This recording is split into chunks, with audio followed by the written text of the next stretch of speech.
కండలు తిరిగిన టెక్నాలజీ కాస్త ఖరీదే గురు. పూర్తి వివరాలకు చదవండి రేపటి సాక్షి దినపత్రిక. ఇంతమంది ఉన్నామంటున్నారు.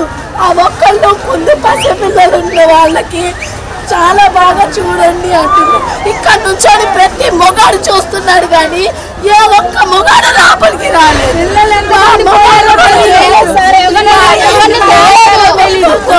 ఎక్కడికక్కడ అటు జేపీ అపార్ట్మెంట్ కోసం వెళ్ళారు కానీ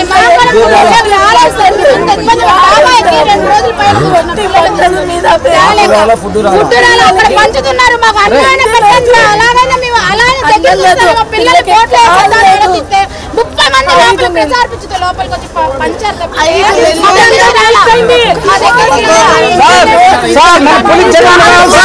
మాకు వాటర్ లేదు, మూకు లేదు, వాటర్ సాపాకుతో ఒక్కనే వచ్చేసారు సార్.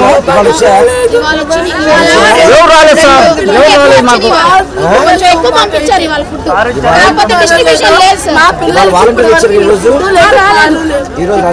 అక్కడే కూర్చొని అక్కడ నీళ్లు లేవు, తిండి లేవు, ఎలా కూర్చుంటాం? హెల్ప్ చేయాలనుకుంటే గవర్నమెంట్ అనేది బ్రిడ్జి దగ్గర ఉంది, అక్కడ నుంచి వాంబేకాలని అవతలకు వచ్చి భోజనం ప్యాకెట్లు అందించాలని కోరుతున్నాం. అందరూ హెలికాప్టర్ నుంచి పైన చేస్తున్నారు, బురదలో ఎవరు అంతకాలు ఎత్తుకొని వెళ్ళిపోతున్నారు.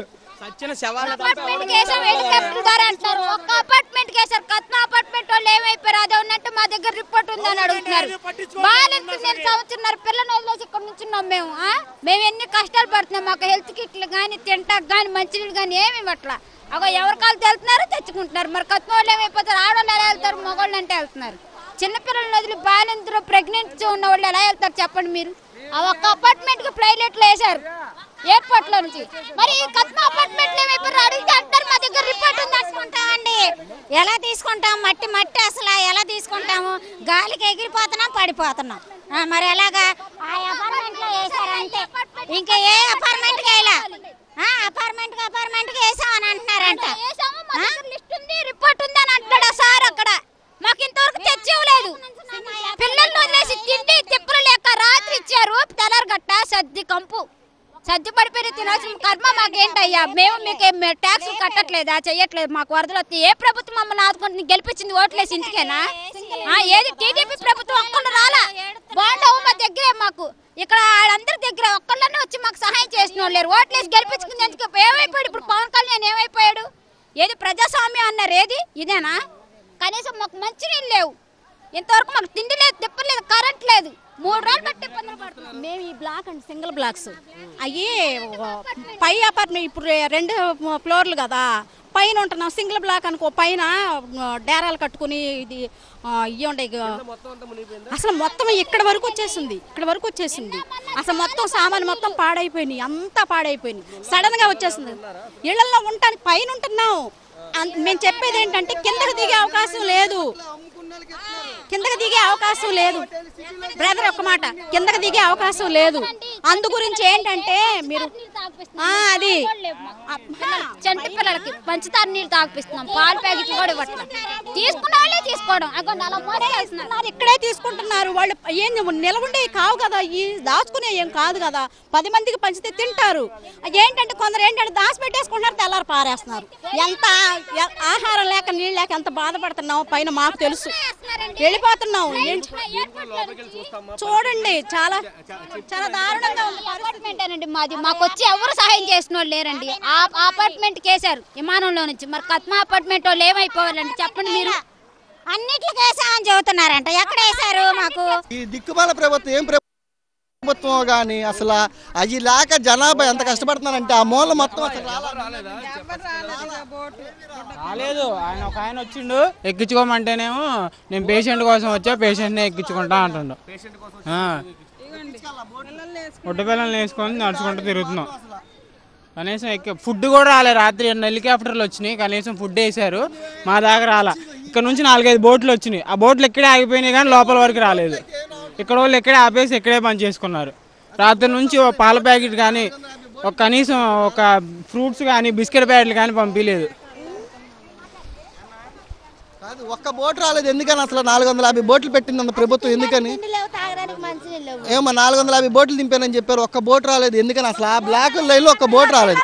హెచ్ బ్లాక్ లైన్ మొత్తం జనాభా ఎంత కష్టపడుతున్నారు తెలుసా? తిండి తిప్పలాక ఎంత అల్లాడుతున్నాం తెలుసా?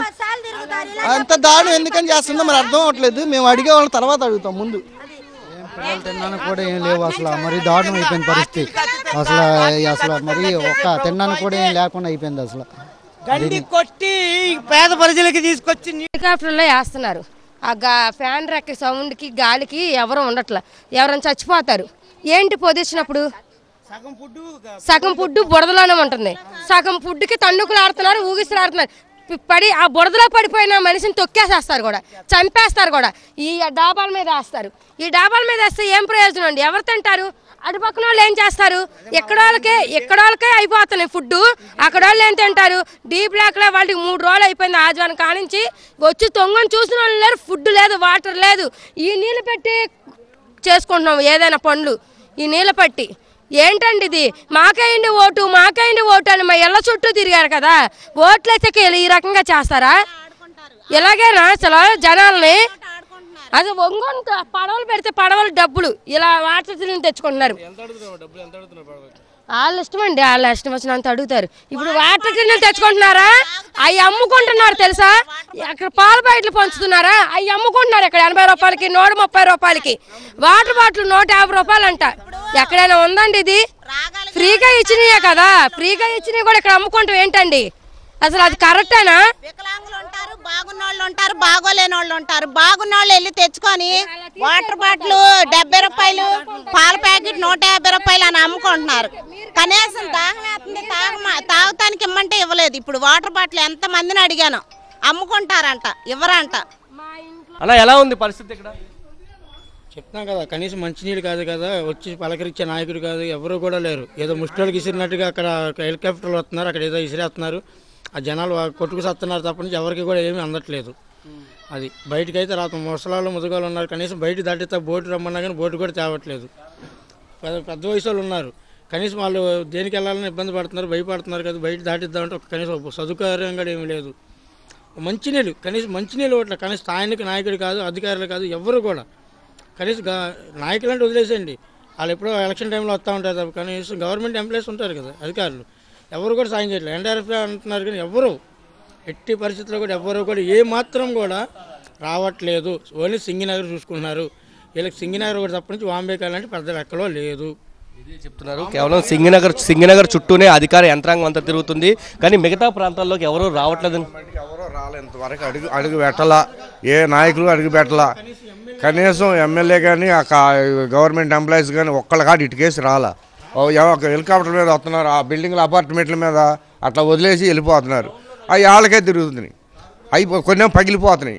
ఆ దొరికిన వాళ్ళు తింటున్నారు, దొరకని వాళ్ళు అట్టాగే ఉపవాసం ఉంటున్నారు. ఇప్పుడు చూశారు కదా, ఇప్పుడు ఇక్కడే ఉంటున్నాం మొత్తం నీళ్ళలోనే కనీసం తాగుతా మంచినీళ్ళు కాదు అంది ఇట్లా.